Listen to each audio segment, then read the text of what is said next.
हे मन परम कृपालु भगवान श्री रामचंद्र जी का भजन कर, क्योंकि ये ही एक करुणामय ऐसे हैं जो शरणागतों के अवगुण नहीं देखते।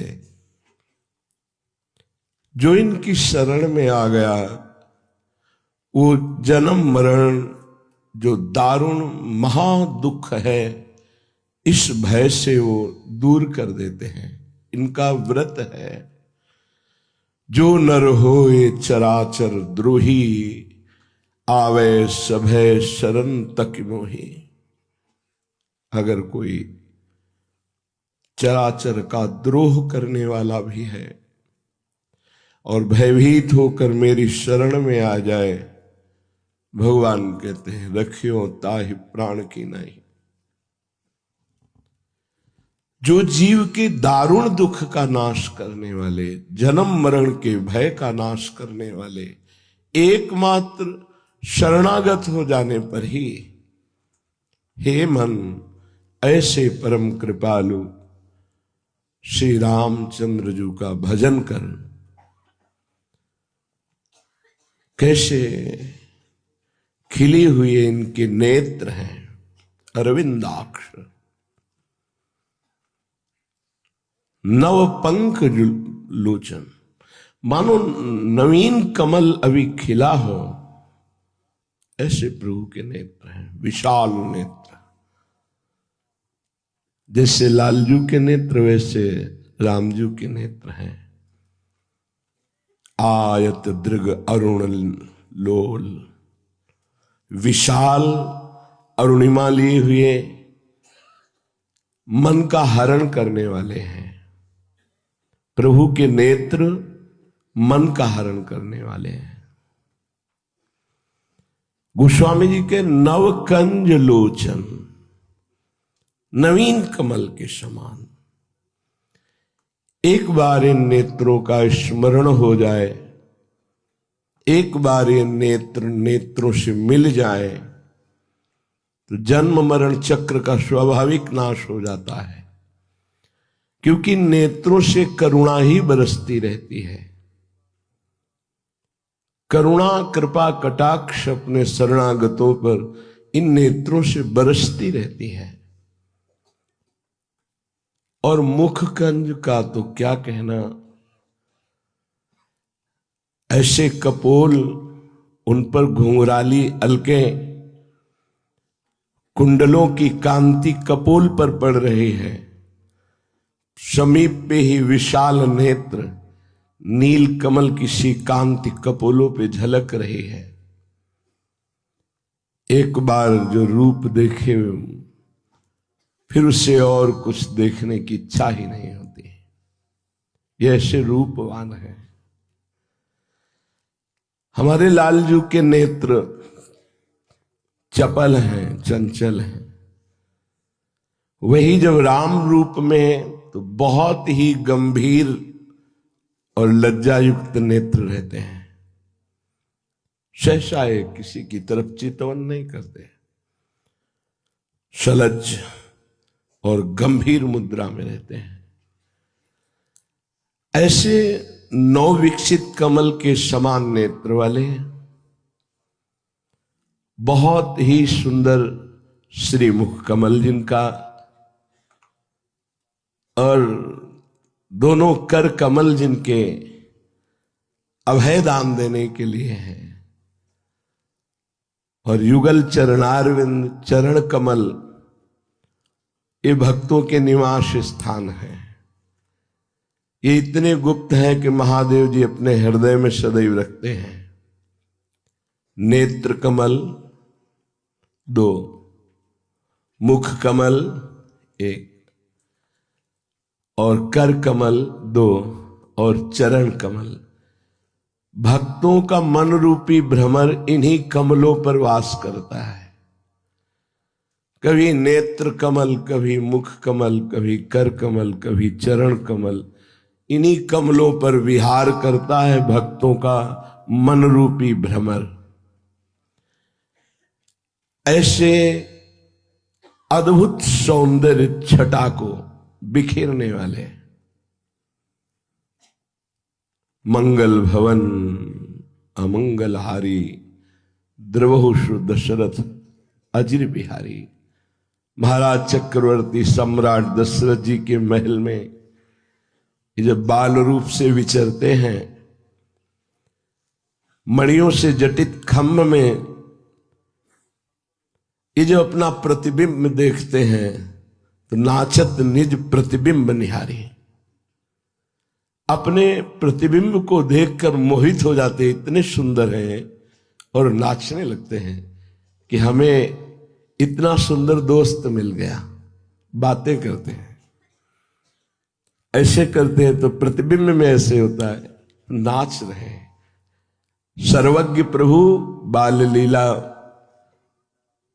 दशरथ जी के महल में जब कर रहे हैं, ये देख देख कर कौशल्या मैया और चक्रवर्ती सम्राट परम सौभाग्यशाली महाराज दशरथ जी छुप करके आनंदित होकर देखते हैं कि प्रगट में आए तो कहीं लीला रुक न जाए। प्रभु बाल लीला करते हुए सुख प्रदान करते हैं। सौंदर्य के समुद्र हैं, अगणित कामदेव, 1-2 करोड़, 2 करोड़ नहीं, अगणित कामदेव मूर्छित हो जाए, ऐसी श्री राम जी की श्री अंगों की सुंदरता है। नवीन सजल मेघ के समान नील वर्ण कांति, ऐसी नीलिमा जो चित्त को चुरा ले। त्रिभुवन में वो नीलिमा नहीं है। और ऊपर से बिजली की तरह चमकता हुआ पीत वर्ण का पीतांबर धारण किए हुए हैं। बिल्कुल ऐसे ही जैसे लाल जो, वही सौंदर्य, वही पीतांबर, वही श्रीअंग शोभा। बस अंतर इतना है कि इन श्याम सुंदर के प्रेम समुद्र में बड़ी बड़ी तरंगें आ रही, चंचलता है, और ये गंभीर शांत प्रेम समुद्र है श्री राम जी। मन बोलना ही नहीं जानते हैं, बहुत गंभीर मुद्रा में हर समय रहते हैं, बहुत गंभीर मुद्रा। और ये मनो गंभीरता का स्वरूप है, पर ऊपर से तरंगायमान समुद्र है और वो शांत गंभीर। बस अंतर इतना है, वो अगर खड़े भी होंगे तो सिंहवत गंभीर मुद्रा, अगर ये भी खड़े होंगे तो रसिक ललित त्रिभंगी।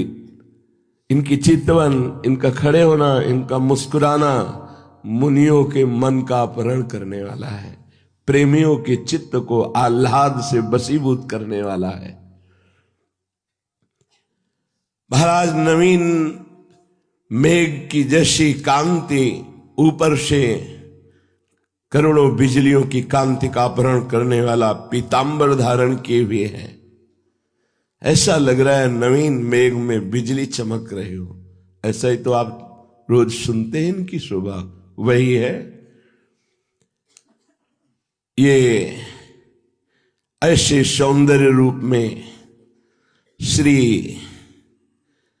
जानकी जी को चित्त को चुराते हुए, सियाजू के चित्त को चुराते हुए, उनके परम प्रीतम श्री राम जी को मैं नमस्कार करता हूं।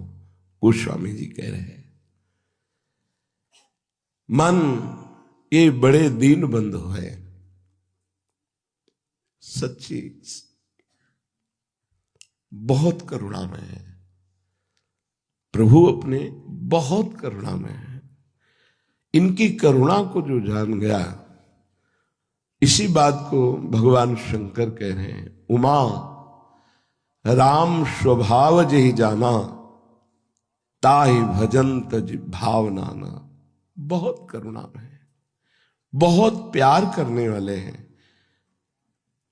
अब ये स्वभाव कोई जान जाए तो इनके भजन के बिना रह नहीं सकता। जो जान गए वे इनकी ठसक में भर करके संपूर्ण प्राणों को, जीवन को न्यौछावर कर दिया। और धन्य है उनका जीवन जिन्होंने न्यौछावर कर दिया। न्यौछावर कौन करता है? अहंकारी नहीं, दैन्य। यहां कह रहे हैं कि जो दीन बंधु दिनेश, जो दैन्य हो गया, उनके सुहृद हो गए, बंधु हो गए, मित्र हो गए, साथ खेलते हैं। प्रभु को दैन्यता बहुत प्रिय है। जे दीन प्यारे वेद पुकारे, द्रवहु सुश्री भगवाना। ये दैन्यता तभी आती है जब चारों तरफ से हार जाता है, अभिमान नष्ट हो जाता है, तब वास्तविक शरणागति होती है। अत्यंत दैन्य तो अत्यंत प्रभु का लाडला हो, हर समय प्रभु खेलते हैं। देखो, कभी ऐसा मत समझो कि भक्तों को कलयुग है, भगवान कहाँ मिलते हैं, अरे वो ध्यान में कभी ऐसा कुछ नहीं। जैसे आप को हम देख सकते हैं, ऐसे भक्त प्रभु को देखते हैं, प्रभु उनसे बात करते हैं, प्रभु खेलते हैं। प्रभु बहुत सहज हैं, बहुत बड़े हैं और बहुत कृपालु है। इसलिए इनको प्राप्त करना कोई दुर्लभ बात नहीं। बस हम प्रकृति का भोक्ता भाव और प्रकृति के सुख भाव को छोड़ नहीं पा रहे, यही कठिनता है। और ये सब सहज में भगवत प्रेमी महात्माओं की कृपा से हो जाता है। अरे मन, ये बड़े दीन बंधु हैं, दीन बंधु, ये गरीब निवाज हैं। अगर कोई हृदय से देखे तो अपने जैसा गरीब कौन है? क्या है आपके पास? बोले रुपया है, मैं गरीब क्यों हूं? नहीं नहीं, ये तो नकली चीज है। असली चीज क्या है आपके पास?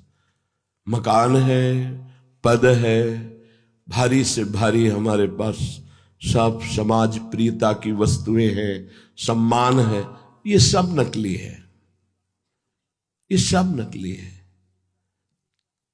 तो फिर बचा क्या? तो बोले मैं तो फिर बहुत गरीब हुआ। हाँ, तभी गरीब निवाज रीझते हैं जब वास्तविक तुम्हारा चिंतन असत पदार्थों के गर्व से रहित होता है। क्या है तुम्हारे पास? अगर ये लौकिक वस्तुएं तुम इनको देखकर गर्व करते होते तो 4 दिन की चांदनी है, ये नष्ट होने वाली है, तुम्हारी नहीं है। तुम शरीर को जो प्रिय अपना प्राण देह इतना प्यार कर रहे हो आत्म भाव से, ये भी नकली है, ये भी नकली है। ये न था न रहेगा, बीच में भास रहा है कुछ दिनों के लिए, फिर ये नष्ट हो जाएगा, नष्ट हो जाएगा पक्का। है क्या तुम्हारे पास? स्थायी क्या है? कुछ नहीं। कितना सुख होता है जब दैन्यता होती है, हमारा कोई नहीं, हमारा कुछ नहीं, हम कुछ नहीं। प्रभु क्या मुझ ऐसे अधम को आप स्वीकार करेंगे? तो बोले मन भज दीन बंधु, भजन कर दीन बंधु का, यही दरबार दीन को आदर रीत सदा चल। जिसका हृदय दैन्य हो गया है, क्या है मेरे पास? कुछ नहीं, न साधन, न विषय, न व्यक्ति, न वस्तु, न हाथ आपके सिवा कुछ नहीं। भगवान बहुत प्यार करने लगते हैं। अगर प्यार में कुछ बाधा है तो हमारा कुछ माना हुआ है, इसलिए हृदय से देख लो। आनंद का अनुभव होता है आसक्ति में, चिंतन में। तुम्हारा चिंतन और आसक्ति शरीर संसार में, इसलिए आनंद नहीं है ही आनंद समुद्र। और जहां संसार शरीर का चिंतन छूटा और प्रभु का चिंतन हुआ, अब आनंद। तो खास बात, प्रभु आनंदमय हुए या चिंतन आनंदमय हुआ? पकड़ो, हमारी बात को पकड़ो। ये कल शाम का चिंतन है, प्रभु देते रहते हैं। जैसे नवीन नवीन रसोई बना के माँ देती है, ऐसे हमारे प्रभु नवीन नवीन चिंतन देते रहते। एक नया चिंतन कल का शाम का, ऐसा चिंतन पीछे नहीं हुआ, प्रभु ने दिया कि मैं आनंद में हूं, आत्मा आनंद में है, लेकिन जिनका बाह्य चिंतन विषय चिंतन है, देह चिंतन है, क्या वो आनंद का अनुभव करते हैं? तो नहीं। तो मैं तो हूं ना आनंद में। हां, तो फिर मैं आनंद में हूं तो उनको आनंदित होना चाहिए, नहीं हो रहे। क्यों? क्योंकि चिंतन में आनंद है, आसक्ति में आनंद है, आसक्ति प्रेम में। दुर्योधन भी भगवान को देख रहा है तो आनंद में है ना, तो आनंद आना चाहिए उसको ना। आया क्या? नहीं ना। और विदुरानी जी, विदुर जी, भीष्म पितामह जी, इनको परमानंद आ गया, बेसुध हो गए आनंद में। क्यों? क्योंकि इनका चिंतन है, इनकी आसक्ति है, प्रेम है प्रभु से। खास बात, प्रभु का चिंतन और प्रभु की प्रेमाशक्ति, ये दो बात पकड़ में आई। अगर आपका चिंतन प्रभु का नहीं हो रहा, प्रेमाशक्ति प्रभु में नहीं है, तो आनंदमय होते हुए भी आनंद का अनुभव नहीं होगा। आत्मा, आपका स्वरूप आनंदमय है, सबका आनंदमय स्वरूप है। आनंद बिंदु नहीं हो आप, आनंद सिंधु हो आप। बिंदु तो माया प्रकृति में है, आनंद कोश, आनंद बिंदु माया प्रकृति। आप आनंद सिंधु है, तो आप आनंद सिंधु है तो आनंद नहीं है। क्यों? आपका चिंतन नहीं है, ना आत्मचिंतन ना परमात्म चिंतन, तो आप दुखी हैं, क्लेशित हैं, अशांत हैं। ये बहुत सुंदर बात प्रभु ने कल दी, खास बात पकड़ में आई। हजारों बार चर्चा होती है, पर जब प्रभु उसको, वस्तु को प्रकाशित करते हैं, शब्दों को, तब एकदम निहाल हो जाता है। आहा, कैसे जगत गुरु भगवान शब्द को प्रकाशित कर रहे हैं। चिंतन में आया कि खास बात है भगवत चिंतन और भगवत आसक्ति, तब आनंद का। नहीं तो आनंद के हृदय में बैठे रहने पर भी आनंद नहीं हो रहा। भगवान का नाम आनंद है, भगवान आनंद सिंधु है, आनंद कंद है, आनंद के मूल है, लेकिन आनंद बिल्कुल नहीं है। भला आनंद मूल के विराजमान होने पर भी आनंद क्यों नहीं है? तो बोले आनंद भगवत चिंतन में है, आनंद भगवत प्रेमाशक्ति में है। ये बात खास पकड़ लो। इसीलिए जो प्रवीण उपासक हैं वो भगवान से मिलने की ज्यादा बात नहीं रखते, वो भगवत चिंतन में डूबने की बात रखते हैं। वो भगवत आसक्ति में, भगवत प्रेमाशक्ति में। ये पूरे चिंतन का कल के सार बात निकली। गाढ़ चिंतन, उतना ही परमानंद, गाढ़ आसक्ति, उतना ही परमानंद। नहीं तो है सबके हृदय में, पर सकल जीव जग दीन दुखारी। विषयों में दीन हो रहे, ये मिल जाए, ये मिल जाए, ये मिल जाए। इस दैन्यता की यहां बात नहीं है। यहां बात है कि ब्रह्मा के पद की भी चाह नहीं रह गई, वो दैन्य। भज दीन बंधु दिनेश, भगवान दीन बंधु है। दीन बन जाओ, बहुत जल्दी भगवत साक्षात्कार हो जाए। कुछ नहीं पकड़ना, नाम ज्ञानी है, नाम भगत है, नाम योगी है, नाम कुछ क्या है, हम हैं इसका भी विस्मरण कर दो, बस प्रभु ही प्रभु ही। अभी अभी दैन्यता का यहां ऐसा उफान उठेगा, रोते रहोगे, प्रेम में रोते रहोगे। बस यही दरबार दीन को आदर। प्रभु सिंहासन से खड़े होकर दौड़कर उसे गले लगाते हैं। किसको? जिसके पास कुछ नहीं है, अंदर से कुछ नहीं स्वीकृति है।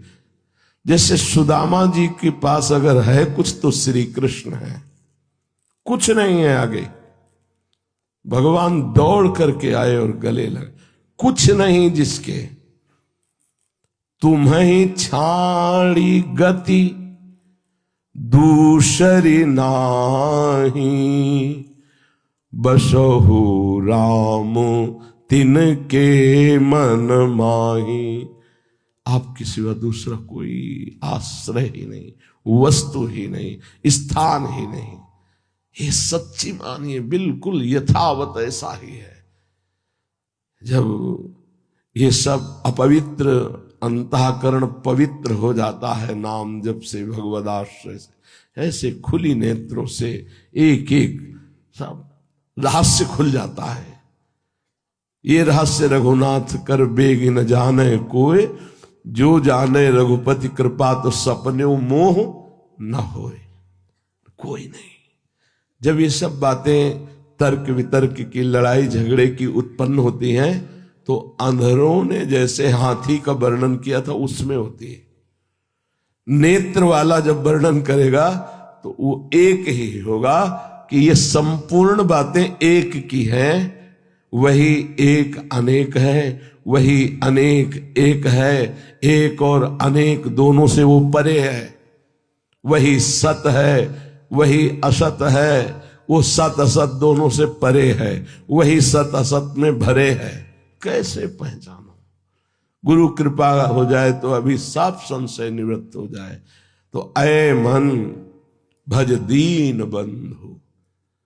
बस जब तक दीनता नहीं आती तब तक प्रभु बंधु नहीं होते। नहीं, वो बंधु की जगह हम उन्हें बंदी कह सकते हैं।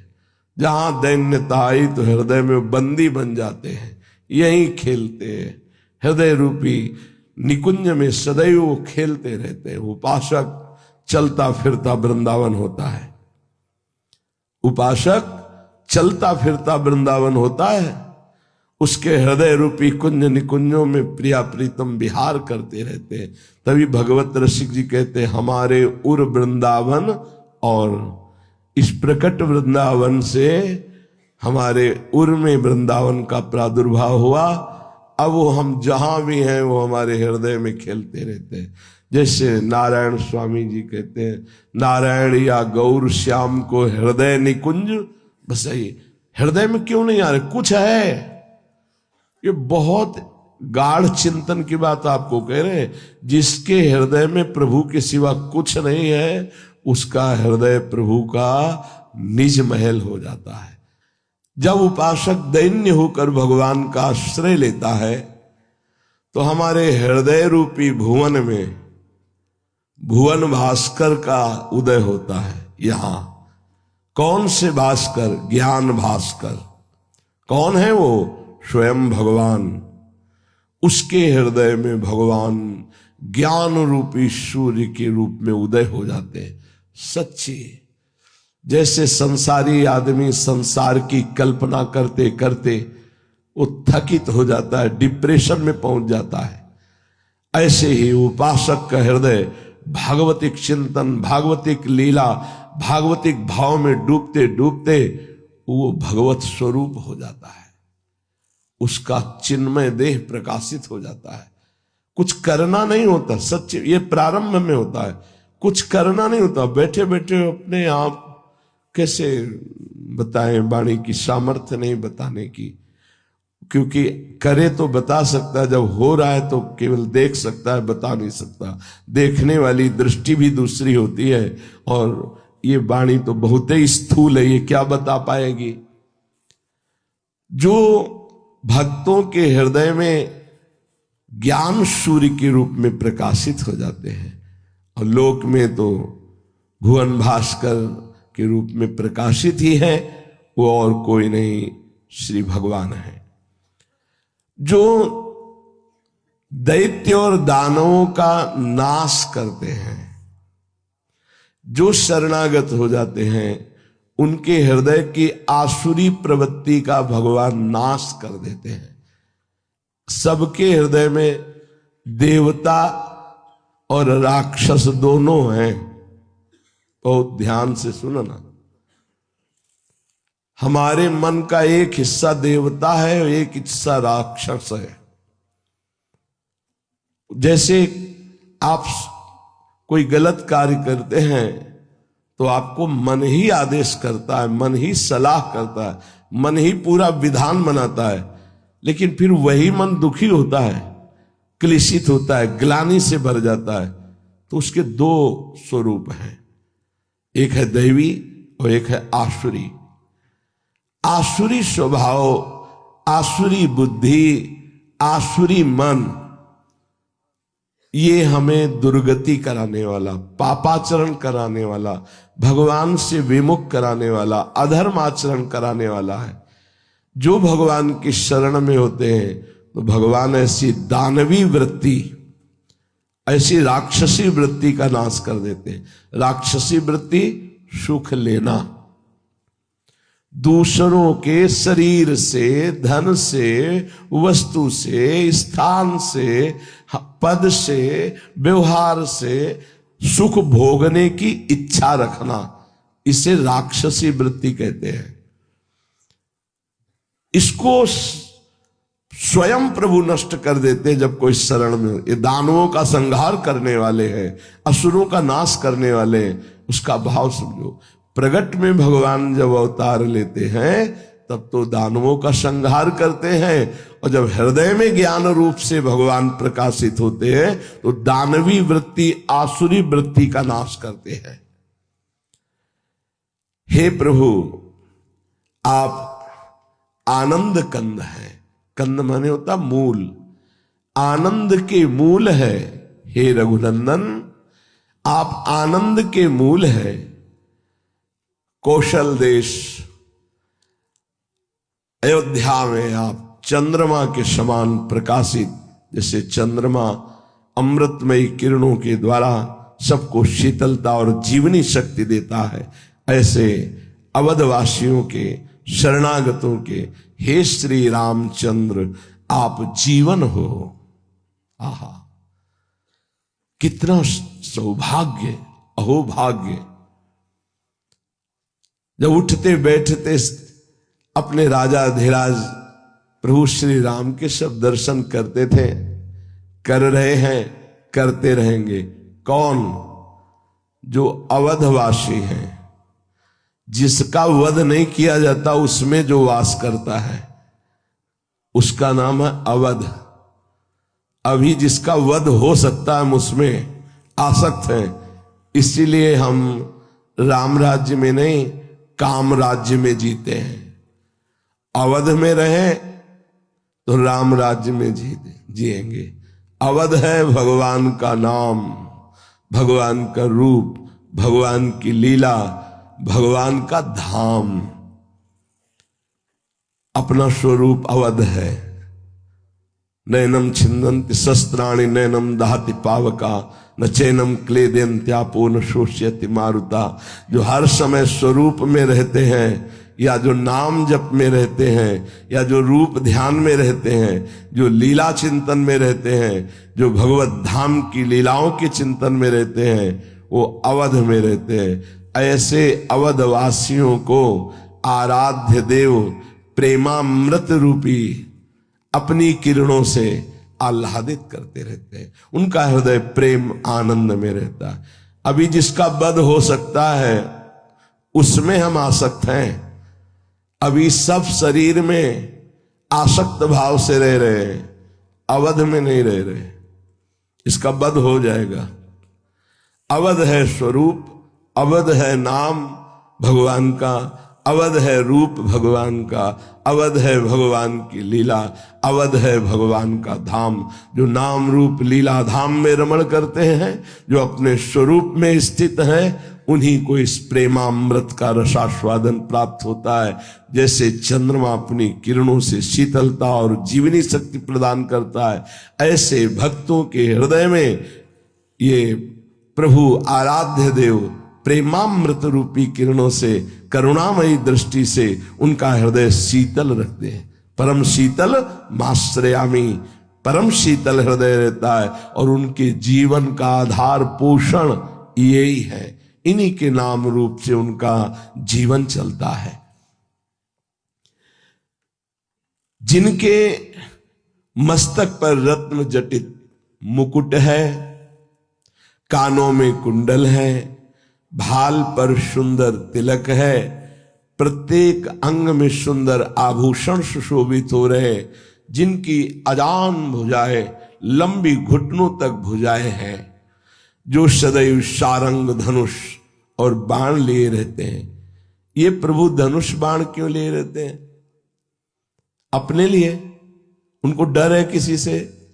अरे डर को भी इन्हीं से डर लगता है। काल भी इन्हीं के डर से अपना कार्य करता है।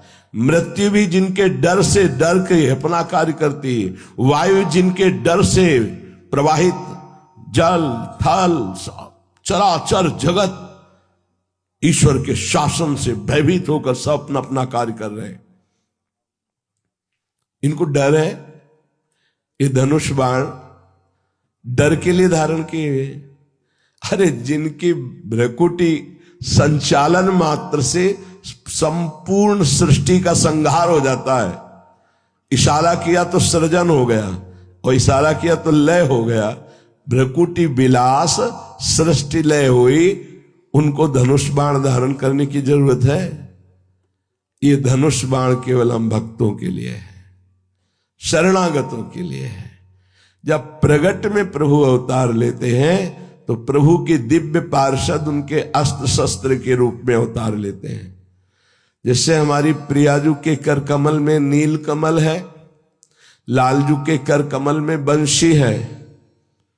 कोई भी आपको अस्त्र नहीं दिखाई देता, लेकिन 19 चरण चिन्ह प्रियाजू के चरणों और 19 लालजू, और उनमें सब दिव्यास्त्र हैं।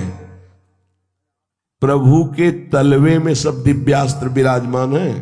प्रियाजू और लालजू के किनके लिए हैं ये? जो इन चरणों का आश्रय लिए हुए, अंकुश, ध्वजा, चक्र, वज्र, ये सब प्रभु के चरणों में विराजमान है। श्री रघुनाथ जी सारंग धनुष धारण किए अपने शरणागतों के लिए। तो क्या शरणागत को भी कोई सताता है? हाँ, काम, क्रोध, लोभ, मोह, मद, मत्सर, ये भगवान करुणा करके जब हृदय में विराजमान होते हैं तो फिर ये एक भी आसुरी भाव अंदर नहीं रह जाते। और प्रगट में भी भगवान रक्षा करने के लिए तापस वेश विशेष उदासी, 14 वर्ष राम बनवासी। तो विशेष उदासी में राजकी चिन्ह कोई नहीं, लेकिन आपने तूणीर बांधा और धनुष लिया भक्तों की रक्षा के लिए। ये भगवान के सुदर्शन आदि दिव्यास्त्र भगवान के लिए नहीं है। कौन भगवान को भय दे सकता है जब उनके सिवा कोई? अपने भक्तों के लिए। अन्य आश्रय नहीं होना चाहिए, तब आपको अनुभव में आएगा। एक बार गोस्वामी श्री तुलसीदास जी महाराज जब रामचरितमानस रच रहे थे, बड़ा प्रभाव, जब से रचा होगा तब से आज तक और जब तक सृष्टि रहेगी, अद्भुत प्रभाव गोस्वामी जी के रामचरितमानस का है। अद्भुत। ये तो धाम है, यहां तो क्या महिमा ही है प्रिया प्रीतम की। गांव गांव में जब किसी का मुंडन, छेदन, कोई भी ब्याह बर उत्सव, तो 24 घंटे के लिए रामायण का पाठ रखा जाता है। अगर गांव में पूछा जाए कि आप किस ग्रंथ को जानते हैं तो सीधे कहेंगे रामायण। कोई भी उत्सव होना है तो रामायण का अनुष्ठान, मतलब ये एक गांव की नहीं कह रहे, लगभग सब सरल भाषा में भगवान की ऐसी अद्भुत महिमा की रचना की कि काशी में हाहाकार मच गया कि अगर ये ग्रंथ अंतर ध्यान नहीं किया गया तो संस्कृत आदि से रचे हुए सब बड़े बड़े विद्वानों को जो कंठस्थ शास्त्रीय श्लोक, गोस्वामी जी सरल भाषा में हर श्लोक वेद, शास्त्र, पुराण सब का सार उस लिखा हुआ है। तुम्हें श्लोक याद हो तो चौपाई में मिला लेना, मिल जाएगा। जैसे भगवान कह रहे गीता में, त्रिविधम नरकस्येदम द्वारम नाशन्मात्मनः कामः क्रोधः तथा लोभः तस्मादेत्रयम् त्यजेत। गोस्वामी जी लिख रहे हैं, काम क्रोध मद लोभ सब नाथ नरक के पंथ। बिल्कुल वही टीका कर रहे हैं। अब ये हुआ कि गोस्वामी जी की रामायण को गंगा जी में फेंक दिया जाए, हस्तलिखित जो लिख रहे थे। तो पैसे देकर आसुरी प्रवृत्ति वाले 4 लोगों को तय किया गया कि रात्रि में गोस्वामी जी जब सो रहे हो तो समीप ही विराजमान थी हस्तलिखित, उसको 80 घाट नीचे ही गंगा जी में रहे, जहां तुलसीदास जी महाराज रहते थे अपने, तो वही बड़ी कृपा रही है, वही पीपल के नीचे बैठे, वही तुलसी घाट है, बस बगल में कच्चा 80 घाट है, 80 घाट तुलसी घाट। महाराज की पादुका तुलसीदास जी की, उनकी नौका, जिस नौके में बैठ करके ये गंगा पार जाकर शौच होते थे, वो सब विराजमान है। जिस समय हम वहां थे रोज दर्शन होते थे, वहीं रहते हैं, घाटों में ही रहना था। वो रात्रि के 12 बजे आए। एक ऐसी यज्ञशाला जैसी गोस्वामी जी की वास स्थली थी जिसमें 4 दरवाजे थे चारों तरफ से। प्रथम दरवाजे पे चोर गए तो देखा सारंग धनुष धारण किए हुए गौर श्याम जोरी राम लखन।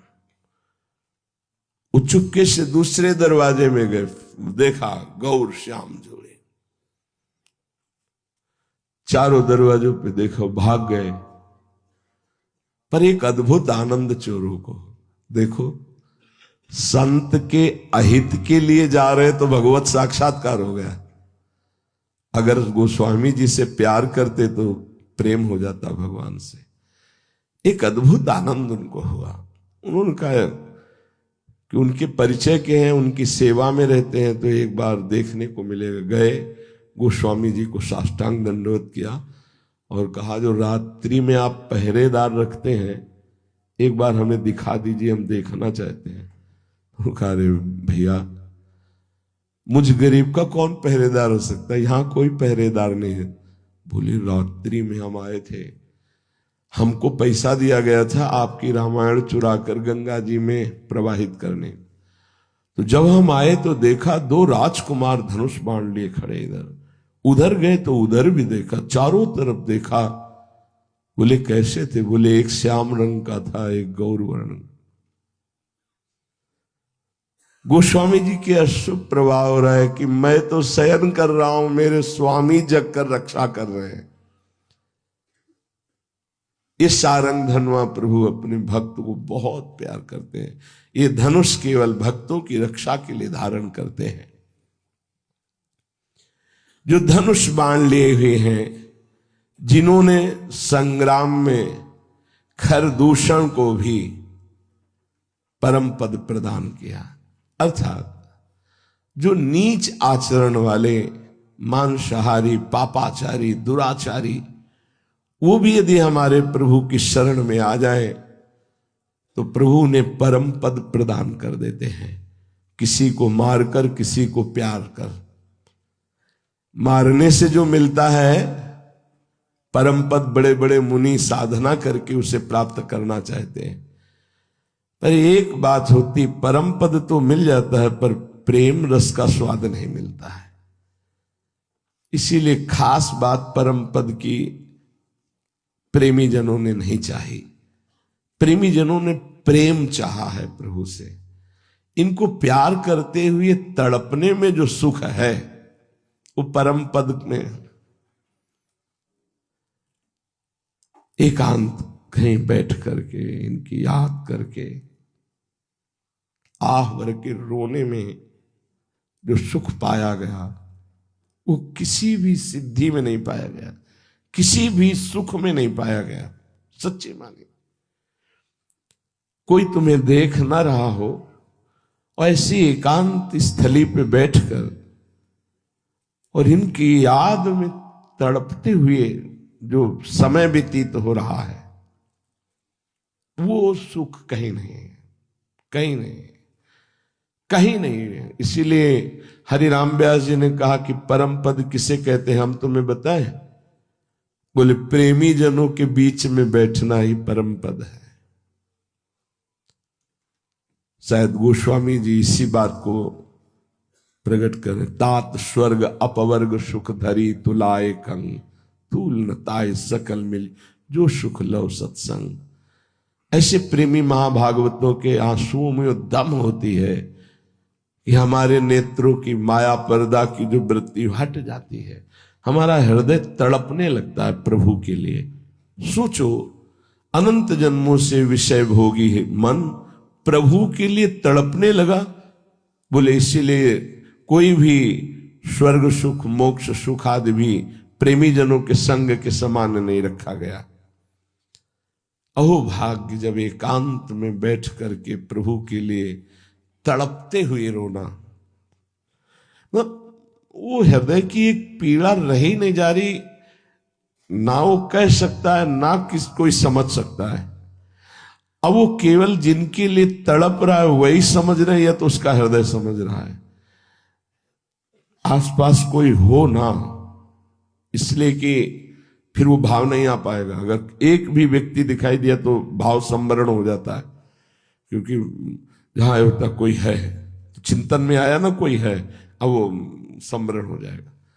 और जहां ये दिखाई देता है यहां कोई नहीं है, फिर जो एकदम तार लगा, एकदम तन्मयता बनी, फिर चिल्ला चिल्ला के रोने का जो मन हुआ, हा प्रभु हा प्रिया। जो हमें लगता है कि इस सुख से बढ़कर कोई सुख नहीं। अपने प्यारे के लिए विकल होकर तन्मय होकर के रोना, ये सबसे बड़ा सुख है।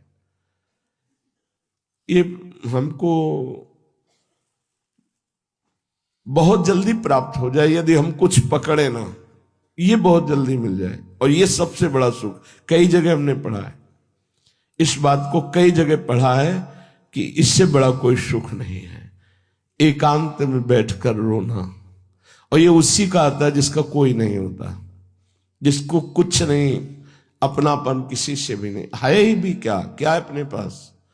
जिसे आपको लगता है घर मकान दुकान ये तो सब मायाकृत है, ये सब नष्ट होने वाला है, इसको लेकर के तुम खुशी हो रहे हो? नहीं नहीं, ये कोई स्थायी चीज नहीं। तब ये बात हृदय में एकांत देश में बैठकर प्रभु की याद में, सामने जितनी हृदय की पवित्रता है उतना रूप है, और एक तड़पन है, एक व्याकुलता है। बस ये जो स्थिति है, मम भक्ति युक्तो भुवनम पुनातु, जो भगवान शंकर, गोस्वामी जी कह रहे हैं, इति वदति तुलसीदास शंकर शेष मुनिमन रंजनम। जो भगवान शंकर के मन का रंजन करने वाले, भगवान अनंत शेष जी के मन का। देखो शेष जी तो लखनलाल के रूप में है, इसीलिए फिर कृष्णावतार में पीछे अवतार नहीं लिया, पहले अवतार लिया कि तुम मानते हो नहीं, हम जब सेवा करना चाहते तो हमें डांट देते हो, और आपकी कहीं कोई अवहेलना करी हमें बर्दाश्त नहीं। बहुत प्यार करते हैं शेष भगवान, बहुत प्यार करते हैं प्रभु श्री हरि को। देखो कितना सुंदर प्यार करते हैं, अपने देह की शैया बनाए हुए हैं और फण का छत्र बनाए हुए हैं, और प्रभु को शयन कराए हैं। सदैव अपनी देह की शैया में प्रभु को शयन कराते हैं। और जब प्रभु अवतार लेते हैं, जैसे रामा अवतार हुआ, तो आप अनुज भ्राता के लखनलाल के रूप में प्रकट हुए। तो कई जगह ऐसे हुआ कि लखनलाल जैसे कसमसा के रह गए, पर प्रभु बड़े भ्राता हैं तो आदेश हो तभी। जैसे जनक जी ने कह दिया रोते हुए कि यदि मैं ऐसा जानता कि इस भूतल पर कोई अजगों का खंडन करने वाला वीर ही नहीं है तो मैं ऐसा प्रण नहीं करता। मेरी जानकी कुंवारी रह गई, कोई वीर पैदा नहीं हुआ जो अजगों को उठा ले और खंडन कर दे। अब मैं जान गया कि पृथ्वी वीरों से विहीन हो गई, आदेश नहीं लिया, कूद पड़े और कहा, ए जनक, अपनी वाणी को रोक करके, जहां रघुवंश मणि, कितना प्यार है, जहां रघुवंश मणि प्रभु विराजमान हुआ, ऐसी वाणी नहीं बोली जाती। तुम ज्ञान शिरोमणि हो, कैसी तुमने बहुत हल्की बात बोल दी, तुम एक अजगौ की बात करते हो। रघुनाथ जी का आदेश हो जाए तो पूरे ब्रह्मांड को कच्चे घड़े की तरह ऐसे तोड़ दो। ये पुराना धनुष, उन्होंने जो कहा कि बरसाती छत्ता, वो प्रकट होता है ना, ऐसे करो टूट जाए, बरसाती छत्ते की तरह से अभी तोड़ दूं अजगौ को। मेरे स्वामी बैठे, तुमने कह दिया कि वीर विहीन भूमि हो गई। अरे इसे योजनों लेके दौड़ पड़ू अब इस अजगौ को। जब वो ऐसा कह रहे थे तो दिग्गज चिकाड़ने लगे, पृथ्वी कांपने लगी, क्योंकि भगवान शेष जी है। अभी कच्चे घड़े की तरह ब्रह्मांड को मसल दूं। मेरे स्वामी बैठे, तुमने ऐसी राम जी का, तो चुप होना पड़ता। कई बार ऐसा आता था, तभी कहा कि अब कभी अवतार लोगे ना, हम छोटे भाई नहीं बनेंगे। तो दाऊ दादा के रूप में आए। अब वहां तो डांट से काम चल जाता था, यहां पैर पकड़ने पड़े। जब कहीं तो दाऊ दादा, प्रभु फिर पैर पकड़, रुक जाओ रुक जाओ। ये भगवान शेष जी के हृदय का आनंद वर्धन करने वाले, बड़े बड़े मुनियों के मन को, भक्तों के मन, भगवान का एक नाम है भक्त जन रंजन, भक्त जनों को आनंद देने वाले, भक्त जन मन रंजन, भक्त जनों के मन का रंजन करने। भक्तों का मनोरंजन कौन है? प्रभु। उनका नाम आनंद प्रदान कर रहा, उनकी रूप, उनकी लीला, उनके चरित्र। हे भगवान शंकर, बड़े बड़े मुनि शेष आदि के हृदय का आनंद वर्धन करने वाले श्री राम, मम हृदय कंज निवास कर। गोस्वामी जी कह रहे हैं, मेरे हृदय रूपी कमल पर आकर, कमल सिंहासन, इस पर विराजमान हो।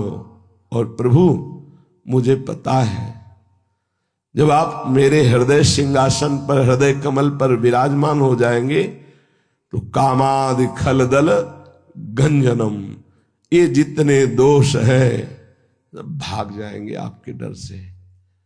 यही उत्तम साधना है, यही उत्तम उपासना है। हर समय अपने प्रभु का नाम जप करते हुए अपने प्रभु को हृदय में देखे, यहीं बैठे हैं, चिंतन करने से आ जाएंगे। तुम चिंता मत करो कि तुम्हारे अंदर काम है कि क्रोध है कि लोभ है कि मोह है, मद है, मत्सर है। कई बार विनोद की भाषा में कहा है, अगर 20, 30, 40 वर्ष तक किराएदार बढ़िया किराया देके भी रह रहा हो, अब हटाना मुश्किल है आपको। अगर 20, 30 वर्ष वो किराया देते हुए तुम्हारे मकान में रह रहा है, तो अब हटाना तुम्हारे बस की बात नहीं रह गई। वो सरकारी दावा पेश कर देगा। ये तो अनंत जन्म हो गए इनको रहते यहां हृदय में, काम क्रोध लोभ मोह मद मत्सर, ये ऐसे नहीं हट जाएंगे कि हमने कहा कृष्ण कृष्ण हट जाओ काम, ऐसे नहीं हटने वाले। काम की, क्रोध की, लोभ की, मोह की, मद की, इन वृत्तियों में तुम मनोरंजन करते रहे हो, ऐसे थोड़ी हट जाएंगे। अब बड़े के नाम मकान कर दो जो उससे बड़ा पावरफुल हो, बिल्कुल कुछ नहीं कहना पड़ेगा। इन काम क्रोध लोभ मोह मद मत्सर ने बहुत समय से हमारे हृदय में डेरा डाल रखा है। तो बोले हमारे क्यों नहीं साहब? सच्ची मानो आपने अभी नामे नहीं किया है, तो आपको बीटो पावर देना पड़ेगा। नहीं होता है ना, मकान का हमने पावर उनको दे दिया है, तो बीटो पावर दे दो गुरुदेव के हाथ में, प्रभु के हाथ में। अब आपका अधिकार है। यद्यपि हमें अभी भान यही है कि शरीर मेरा है, मकान मेरा है, पर खाली करवाना है इनसे, कोई भारी गुंडा है ये? काम क्रोध लोभ मोह मद मत्सर ये छोटे मोटे नहीं है। कैसे चोर हो कि आप आंख दिखा दो भाग, आप आंख दिखाओगे तो उठा के पटक देंगे। अतरे दिन पटकते हैं, आपको पता नहीं चलता। जरिया के आते हो फिर अतरे दिन पटक रहे हैं, देख लो। एक उपाय है, नामे कर दो। नहीं वो पावर नहीं दिया जाता है। हाँ ऐसे कुछ यही वाला पावर दे दो, गुरुदेव आराध्य देव। क्योंकि हम सीधे क्यों नहीं कह रहे कि इसलिए कि अविद्या के कारण बहुत समय से हमने इसको मैं मान रखा है, अपना मान रखा है। तो हम कह जरूर देंगे जबान से, लेकिन अपनापन नहीं हटेगा, पक्की बात है। अब हमको खाली करवाना है, तो माना मकान मेरा, लेकिन पावर आपका, आपको दे दिया, आप खाली कराओ। तो कह रहे मम हृदय कंज निवास कुरु कामादि खल दल गंजनम। हे प्रभु मेरे हृदय में आप निवास करो, जिससे काम क्रोध लोभ मोह मद मत्सर ये सब भाग जाएंगे। इस हम हजारों बार बता चुके हैं। ये प्रभु से जब हम प्रार्थना करते हैं तो वो एक युक्ति दे देते हैं, और युक्ति से मुक्ति इन समस्त दोषों से। तो आप उस युक्ति के लिए बहुत प्रवीणता चाहिए, वही देते हैं। तो आप केवल नामे कर दीजिए, आज से हमारे हृदय रूपी सिंहासन पर जहां काम क्रोध लोभ मोह अपना अधिकार जमा रहे थे, वो आज आराध्य देव को दे दिया, श्यामाजू को दे दिया। अब हमारा कोई अस्तित्व नहीं होना चाहिए। अब इस पर कुछ भी गड़बड़ी हो तो आप रहे हो तो रिपोर्ट आप कर सकते हो, प्रार्थना कर सकते हो। देखो श्यामाजू, देखो इसमें काम आ गया, क्रोध आ गया, आपके नाम कर दिया है, हमने देख लिया है, वो आपको बता दिया है। अभी हमें पीटते हैं, घर में दुख देते हैं, तो फिर अब आप देख लेना, क्योंकि आपके सिवा हम अब किसी से कहेंगे नहीं, आपके सिवा किसी से कहेंगे नहीं, सहेंगे। और जब ये पीटेंगे हमें तो हम आप ही की तरफ देखेंगे कि अभी आप पिटवाना चाहते हो इसलिए पीट रहे हैं, नहीं तो ये मकान आपके नाम हो गया है। और आपको सच्ची कहते हैं, अगर भगवद आश्रित हो गए हो तो तुम बिल्कुल चिंता मत करो। इन दुष्टों की दुष्टता का हिसाब वो करेंगे, हमारे समर्पण का हिसाब हमको मिलेगा। बात बिल्कुल ये समझ लीजिएगा। अगर ये बात नहीं समझेंगे तो काम क्रोध लोभ मोह मद मत्सर का हिसाब बहुत कठिन होता है। हे प्रभु, वृंदावन में बैठ करके अब अपने हृदय रूपी सिंहासन पर आपका आवाहन करते हैं, यहां आपकी प्राण प्रतिष्ठा करते हैं। आज से इस हृदय पर मेरा कोई अधिकार नहीं। अब जो कुछ इसमें सद्गुण उत्पन्न होंगे वो आपके विराजने से, अगर इसमें कोई दुर्गुण होते हैं तो आप हिसाब देखेंगे। आज से हमारी कोई जिम्मेवारी नहीं है, ये मकान आपके नाम किया, पक्का समझ लेना। आपको वही प्राप्त होगा जो एक बहुत बड़े ऋषि मुनि को प्राप्त होता है। बिगड़ी जन्म अनेक की अबहीं सुधरे आज हो ही राम को, यही खास बात है। पर अभी तो आप कहोगे थोड़ी देर में फिर मैं चिल्लाने लगोगे। अगर तुम्हारे अंदर कोई भी सद्गुण आया, तुमने स्वीकार किया मेरा सद्गुण, तो फिर वो जो पीछे जितने दुर्गुण हैं वो सब तुम पे लागू हो जाएंगे। ध्यान रखना है, तुम्हारे हृदय पर प्रभु का अधिकार है, प्रभु के नाम कर दिया। अब सद्गुण और दुर्गुण हमसे मतलब नहीं महाराज। जैसे मकान नाम कर देना तो इसका जाला भी उसी के नाम हो जाएगा, यहां रहने वाली छिपकली भी उसी के नाम हो जाएगी, मकड़ी भी उसी के नाम हो जाएगी, क्योंकि अधिकार उसका हो गया। तो ये सब जाला मकड़ी छिपकली की तरह ये दोष काम क्रोध लोभ मोह मद मत्सर है ना, चिपके हुए, ये भी उन्हीं के नाम में। अब वो देखे कि जाला हटाना है कि मकड़ी हटाना है, और उनको हटाने में देर नहीं लगती, बहुत करुणामय है। तो निष्फिकिर हो जाओ, निश्चिंत हो जाओ, बेपरवाह हो जाओ। अगर ये बात तुम कर लो कि हमारे जीवन का पूरा हिसाब किताब प्रियाजू के चरणों में समर्पित, अब हम अपनी जिम्मेवारी नहीं, क्योंकि हमने वृंदावन में बैठकर अपने जीवन को प्रभु को दे दिया। अब वो परीक्षा होगी दुर्गुण की नहीं। क्या आपका स्वभाव है महाराज, ऐसा तो भगत जो है ढूंढने पे नहीं मिलेगा। तो आपको गुदगुदी हो रही अंदर, हाँ भगत, तो वो तैयार हो रहे हैं आपके दुश्मन, परास्त कर देंगे। जब आपकी कोई बड़ाई करे तो आपकी आंखों में आंसू आ जाए। आप क्या जानते हो, हम जैसे नीच अधम को अगर कुछ भी, तो मेरी प्रियाजू ने स्वीकार किया, बस ये बात है। अगर ये बात है तो वो बात ही नहीं तुम्हारे सामने आएगी। ध्यान रखना, उस बात का अधिकार अब नहीं कि आपको परास्त कर सके, परास्त होते हुए भी आपको दुर्गति में पहुंचा सके, ऐसा नहीं, क्योंकि अपना जीवन आपने प्रिया जी को दे दिया।